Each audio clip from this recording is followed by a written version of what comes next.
So what basically happens is the hangar's rated on the ships you have and the number of ships you have. So you could have, I don't know the number, but I think the deluxe hangar kicks in at approximately constellation level or up. So if you have over $250 worth of ships, irrelevant of whether it's constellation, you would go to the deluxe hangar. So yeah, I mean, this is just like this test case where I was over here, there's basically one of each one of the ships. So like what happens is in the smaller bay, which is the back base, is where the Aurora or whatever would be, which is kind of like, it's like right over here. Like that's kind of where the Aurora is like in there. And then the front ones are sort of that. So yeah, I mean, basically it rates. So it's like most people would probably have a discount because the most number of backers we have would just have the Aurora or like a 300i, and then the later levels, you would go to the business or the deluxe. So. And if you want to upgrade to the business or deluxe, you can help back the game with a little more money, basically. But it all goes to the good cause because it's allowing us to make a game and basically make it just for the community, not have a publisher or anyone else go, we want to make it with this date, or we want you to work on this platform or anything. We just sort of focus 100% on making the coolest game for everyone we can. What's it? Yeah, and we have stuff to show, and I think it'll be fun. I mean, and also I think if you back it, you can get in and see a ship, and then it'll just grow over time. So I mean, that's one of the things we're really trying to do. It's not thanks for the money, we'll see you in 2 years' time. It's like thanks, and we're gonna every week share stuff with you, show stuff, and even let you on your own machine check it out and play around. And this is all work in progress. I mean, it's gonna look. I think it already looks cool, but it's gonna obviously look cooler in 2 years' time. It's just always the process. I mean, I used to think that the Hornet we had in the demo I showed last year was cool. This one's got more bits and more resolution, and so all this stuff will get better. And I think having the community out there looking at it and playing with it and giving feedback and getting excited will be good. It'll be good for the team, and it'll be good for the ultimate game.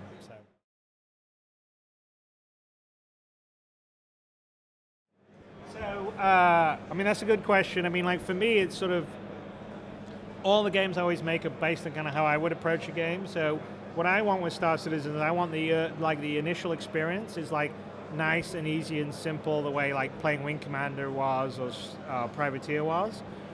But the difference with Star Citizen is we're layering in a lot of extra detail that as you get into it, you can play around with it. So I guess a good analogy would be, if you remember StarCraft 2. So I can play StarCraft 2 with just the mouse, and I can have fun and be good. But if I want to really compete and play other people and move up levels, I've got to know all the hotkeys and know all the little strategies and really research it. So the difference between, say, Star Citizen and maybe my early games is I think the early part of it will be easy. You can fly around. You don't have to tweak your flight model or tweak your systems on your ship. You can just go and basically have some fun.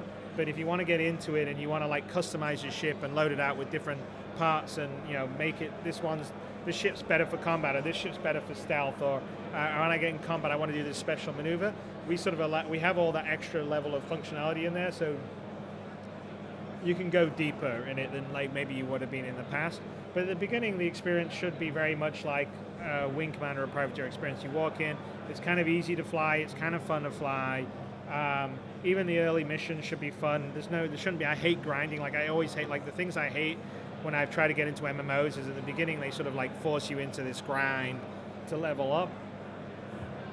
Just flying your mission. Someone says, "Oh, take some goods from here to here." It should be fun. I mean, it was in the original Privateer. It was in Freelancer, and it should be fun in Star Citizen. So we're going to have that. So the initial experience should be good, and then hopefully when you like it and you get hooked, we're building a lot more detail and layers in.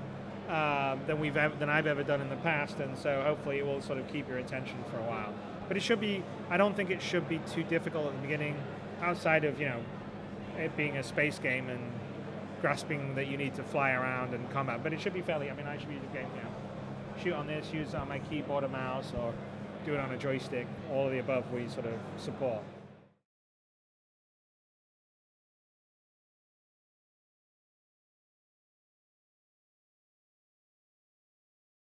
It's interesting because one of the things that you get with building a game that you crowdfund is that everybody basically backs a dream, and their dream is not necessarily always your dream. They always have different, so I think we have people that think that Star Citizen's going to be EVE Online with cockpits. Some people want it to be freelancer with a persistent universe. Some people, want it to be privateer with, whatever, this full real-time 3D. So I think EVE's a good game, but it's not my style of game. I find it a little too, I find it hard to get into. I don't find it quite as immersive as I want. So we definitely have some elements that, in terms of having a universe that is dynamic and is mostly player-driven and has systems that reacts to players. We definitely have that element of EVE, but I think we're going to have, I'm hoping will be easy as a new player. You get into it will be more welcoming and more immersive, and it will definitely feel more personal, right? You'll feel like you're in the cockpit. When you're flying a ship, you're really flying a ship. You're not sort of controlling it from a god view. We won't ever be able to have the scale that EVE has. They have battles of thousands of people. We can't do that with this level of resolution and fidelity. So it's really just a scope or a scale thing. You want to be involved in battles with thousands of people, then probably EVE Online is the game you want to play. You want to feel like you're more in the cockpit flying at a more personal stage, then I would say Star Citizen would be kind of your game. And I'm willing to bet that we have backers that are EVE players, and I think they'll still play EVE and they'll play Star Citizen. I don't think it's mutually exclusive. But I wouldn't say that we're just EVE Online with more cockpits. We definitely do have some elements of it. I think we have elements of all my past games and elements of things like EVE Online.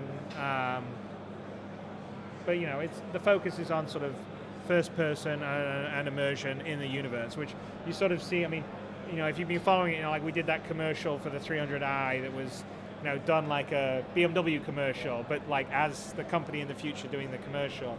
So we're very big on trying to make things that are immersive, in the universe.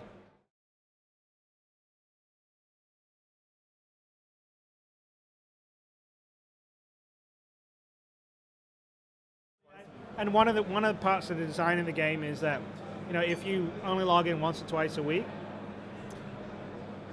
or even you don't log in for 2 months, it's not like it won't be that's why I don't like subscriptions. It's the game, in terms of having fun and goes on, is when you're engaging and doing it, then yeah, there's a cost. You've got to pay landing fees and fix your ship up and stuff, but you don't get charged things when you're not playing or anything. It's just, so you can have fun once or twice a week, you can have fun playing every single day, or you can have fun coming back to it once a month or 2 months, and that's kind of sort of the design. And I don't want you to feel like you have to be grinding. I don't want to feel like you have to be part of a social dynamic. So I'm very focused on having gameplay for people that like that old Privateer or Wing Commander or Freelancer style single player feel. But then I also think that Constellation, 4 people can fly it, and it's kind of fun playing with your friends. So that's kind of a co-op ship, right? And then there's also things that we're building for much bigger groups, like guilds, if they want to own an economic node and try and build a business and control an area. So, but we're having gameplay that's designed specifically for all these different, and you don't have to be in one group. So there's a lot of games you can play online where it's after the first few levels, to actually advance anywhere, you've got to play in a certain dynamic. You've got to play with a group, and you've got to go on a dungeon raid, and if you don't have the healer and the tank and all the rest of the stuff, you can't do all the stuff. Whereas we're trying to build this in such a way that it should be like the real world. If you want to play it sort of by yourself, you can have fun and have a good time, and it should just feel almost like Privateer or Freelancer, but maybe some of the people flying around are other real players. But it should feel personal and just doing that. And if you want to play with a small group of friends, you can do that, and there's things for you to do. And if you want to play with a big group and try and take over an area, an economic node, you can do that. And we're deliberately designing it because, from my mind, there is no win in this universe. It's like real life. What's your definition of winning? Some people are I earn a lot of money, or some people are I've helped a lot of people, or some people are I had a good life, or I provided for my family. Everyone has different definitions of winning, and in Star Citizen, in my mind, it's the same thing. It's do you want to be a trader? You want to be a mercenary? You want to be a bounty hunter? There's all these, you can be a courier. There's all these different things you can do. It's not like World of Tanks or League of Legends or something where you come in and there's a match and there's one winner, right? Yes, in that world you can have that. And so therefore I would even say, the discussion of pay to win is relevant in that. I don't know how you would pay to win in Star Citizen because there is no win. It's life. So it's what you want to make of it. different things, and I think that's kind of interesting. That's sort of what my focus is for the game.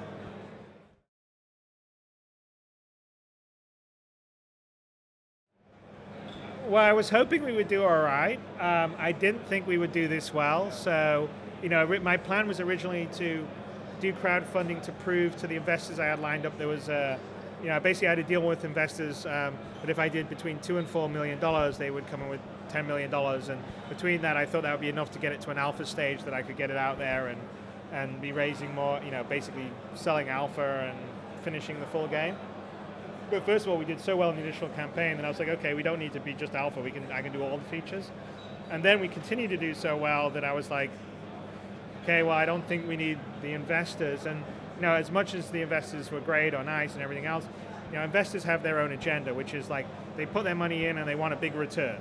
And then sometimes when they want their big return, it's not always convenient for you. So if EA or Activision says, oh yeah, you're doing really well, we want to pay you $400 million for your company, the investor's like, let's take it, or take my money out. But I'm not sure that's always the best for something like this. I mean, every time you sell out to a big company, you always see it. I mean, like even with Origin, everyone basically, Origin eventually went away, and you've seen the BioWare founders, now they've gone, and it always happens. So I kind of would like to have Star Citizen be, because I'd love it to be like I think, talking about EVE Online, CCP, they started that game, bootstrapped it, it's 10 years later, they have more people playing it now than when they started.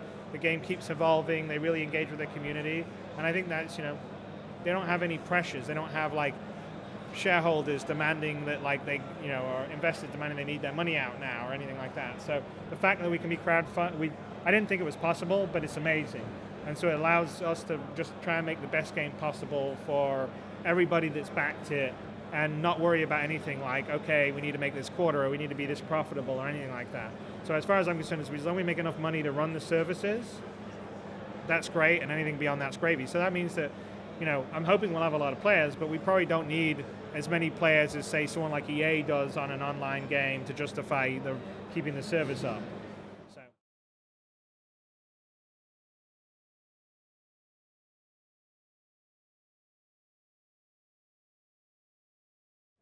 Well, I'm the biggest critic of myself, and I like it to be a certain way.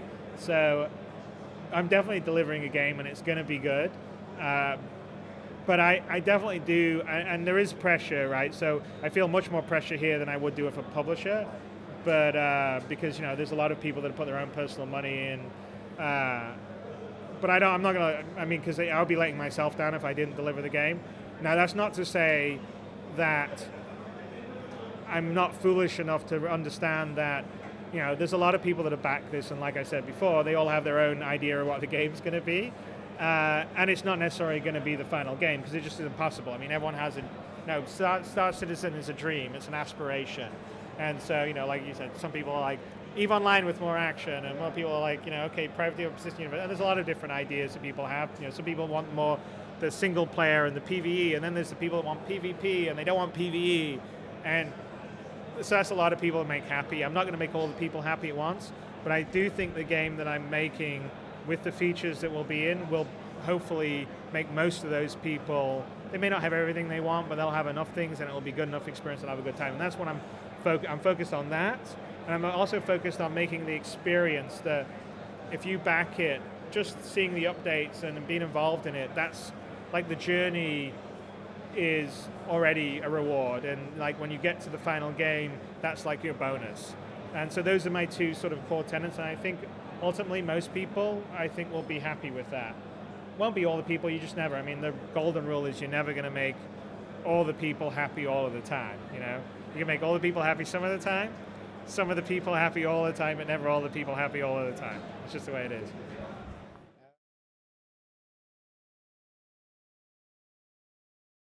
So right now we have about 50 people on staff, part of CIG between Austin and Los Angeles, and then we have about another 40 or so contractors working on the project. So, and that's increasing. So we'll probably the next month be over 100. I mean, I would see it's actually a bit more than I was originally thinking, but we'll probably have at the peak of it between 150 to 200 people. I mean, it's a big game. There's a lot of things happening. The only thing that's good is that we have we're pretty lean, right? So like we don't have a big campus, we don't have marketing and sales. I mean, we basically have the development team, and the money we raise, we keep like 97% of it. The rest is we have to pay PayPal or whatever.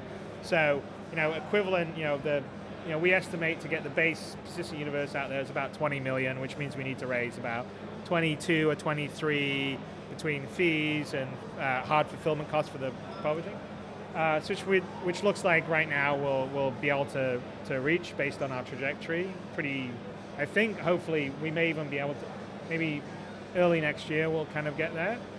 So that's all. But all of that basically goes to the development of the game, and we also we're tight on like the deals we do, and so I think it would be equivalent of about if I was doing this at a big publisher, this would be at least a $40 million game. So I think people are getting definite value for their money. Because we just have a lower cost structure, and we don't have middle management, we don't have all these other things you get at a publisher. But yeah, it's challenging, it's fun.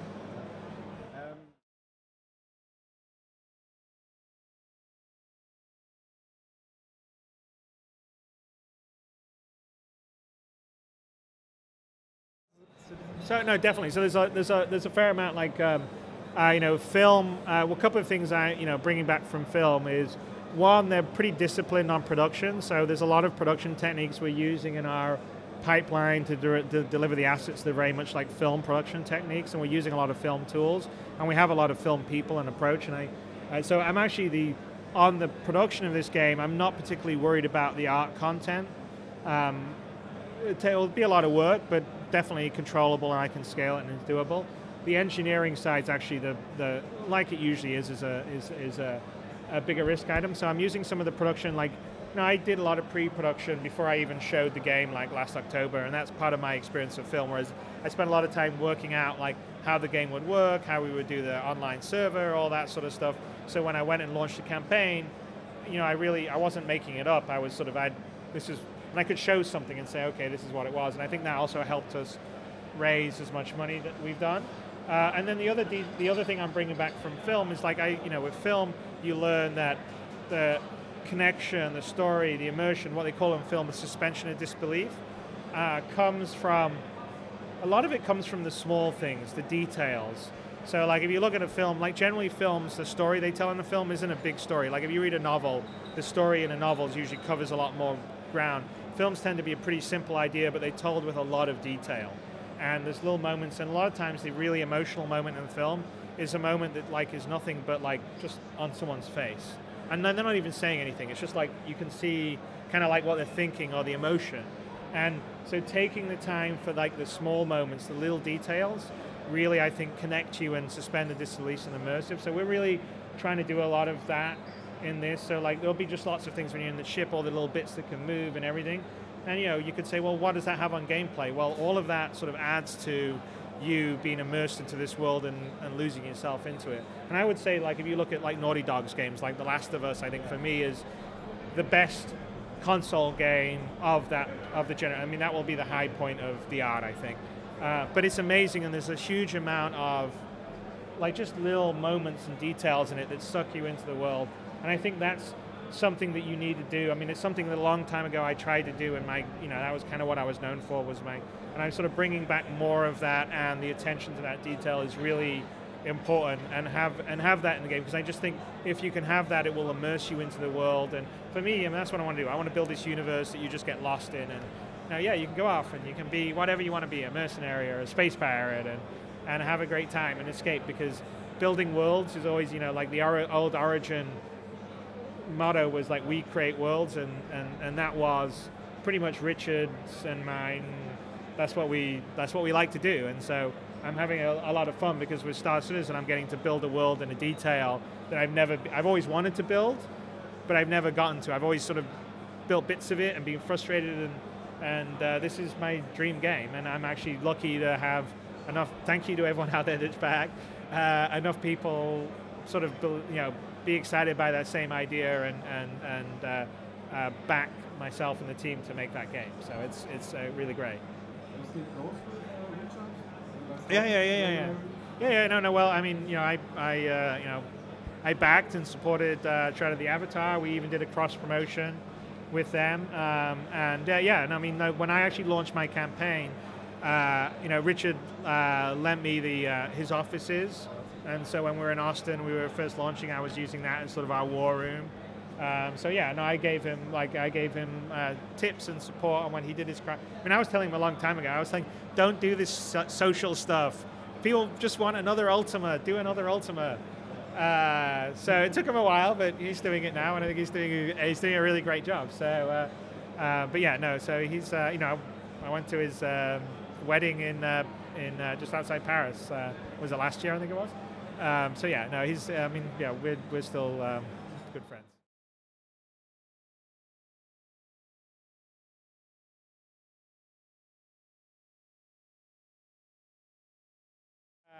Well, yeah, I mean, I think, the idea with it is, yeah, it's a world. We're selling a world, so long term, I definitely could see all that. I could see, we already actually promised a novella as part of our crowdfunding campaign, so there will already be that. There'll be novels, but I think down the road you could see maybe films, but definitely like something like a TV series or show, because we've got this world with all these different great characters, and we were actually thinking of maybe even doing something where we do linear stories in our universe, but in the engine, like kind of like that 300i commercial, that level of production quality.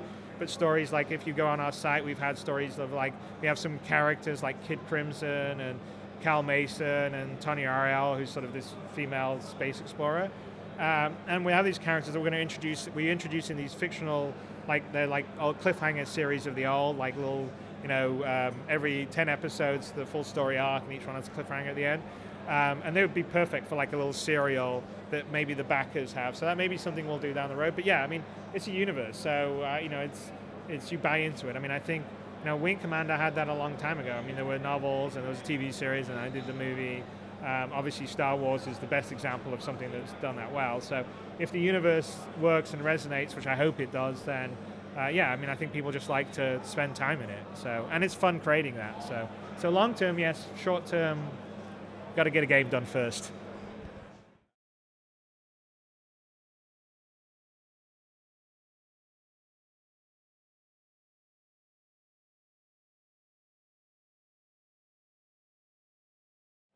Well, I don't know, I'm an icon. I mean, I do know that in the old days, I definitely, my games were like, got people to upgrade, and it was very PC centric. So I was probably one of the, there's definitely other high profile PC developers, but I was definitely one of the PC developers that was known to push PC hardware. I mean, I think maybe part of it was, one of the reasons why I did this, one of the reasons why I did it on PC was, I'm a gamer, and even when I was making movies, I was gaming. I had, the highest end PC rig. I was always buying the latest graphics card or upgrading my CPU or buying a new computer. And I had all the consoles too, and so I'd play all the games, but I would, if a game was made for a console, and I wouldn't play it on the PC because the ports were all like not very good. And so I'd play on the consoles, and I had, played great. I had a lot of fun on the various console games. Like Demon's Souls is a game I use as something that I really enjoyed and inspired some of the stuff that I'm doing. But I sort of was feeling really frustrated. I'd have this great gaming computer, and I didn't really have anything to play on it. Maybe Crysis 1 was the last thing that really pushed it. And I was sort of feeling like this is not the way it used to be in the old days. And so part of like Star Citizen, I was like, you know what? Now obviously the next generation consoles they're basically PCs, stripped down gaming PCs in a box. But the PS3 and the 360, they're 7-year-old tech. So yeah, in 2006, that was equivalent to a top-end PC. But in 2010 or 11 or 12, you were basically, the games on PCs were held back by the consoles, because all the publishers would just make a game on a console and they just do a port across it. So I was like, well, that's not cool. I mean, I want to, that was it. My old Wing Commanders were like, I took whatever you could have. You had extra memory, yeah. We had 640K. You had extra memory for it. You could have the hand, and you could see your legs in the cockpit, or you had a sound blast, and you could have digitized speech. So I was like, I missed that, and so that was part of like the idea of Star Citizen. So I felt that just as a gamer, and so I guess partly I felt like if I feel this, maybe other gamers feel that, and so I think maybe when I launched Star Citizen, it tapped into a bit of that the PC community, which is still pretty big, felt sort of not respected, or like they were an afterthought. They got some bad port from a console game. They were like the redheaded stepchild or something, and so I sort of, that was part of a, hey, look, I'm PC and I should be proud to be PC, and I think it kind of resonated with people, so that maybe that's why they sort of feel the PC icon thing. I mean, I don't feel myself as one. I just felt like I was a PC gamer. But I wasn't getting to play games on PC because there was hardly any PC games, and I was upset about that. And that was kind of what my career has been on the PC. So I'm like, damn it, I got to do a PC game.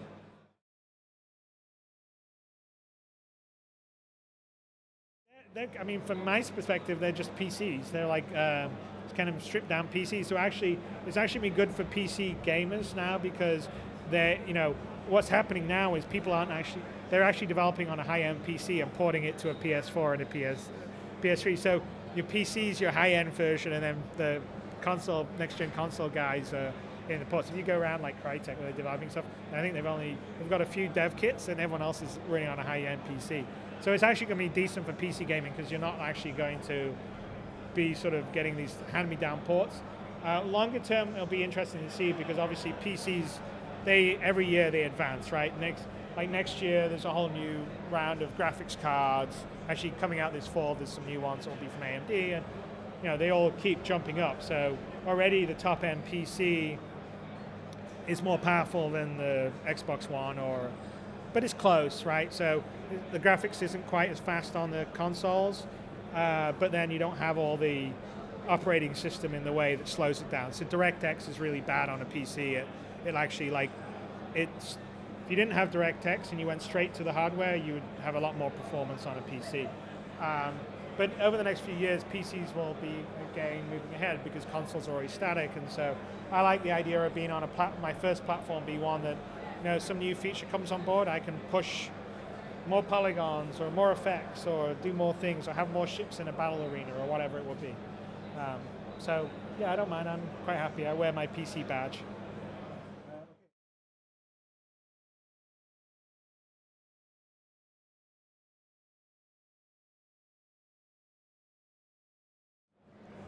Well, probably, yeah. I mean, I see Star Citizen as sort of an ongoing thing. So I actually view it as I want to get it out, and then there's lots of things, extra stuff that I want to see in the game that we can't deliver in the first version. So I think it will keep me busy for quite a while. But yeah, no, I think there's some other games. I mean, I had some ones there's a game called Silver Heart that I developed a long time ago with Michael Moorcock, who's a very famous fantasy author, and I was going to make it at EA Origin. And then when I left to start Digital Anvil, I bought the rights to it, and I was going to do it. It was going to be my next game after Freelancer, but then I sold that to Microsoft. So I still have that. I got that back from Microsoft when I sold them. So maybe that, maybe some other stuff. But right now, this is my focus. I mean, it's a full-time job. Because it's not just like a game. It's not like a single-player game that you can do and walk away. It's a living universe. So there's always going to be things to add and grow, and that's actually kind of fun. It's like my past worry on games is always, have I got everything I want into a game? Because once it's on a disc, I can't do any more, and did I do it all? Did I mess up? With online, I don't feel that same pressure. I feel like, okay, I can get these features out doing well, and yes, I want this feature and that feature, but I don't have to worry about it because I can roll that out in a month later or a year later or whatever it would be. So I feel like I can constantly make the game cooler or better, and it's just a different approach to developing.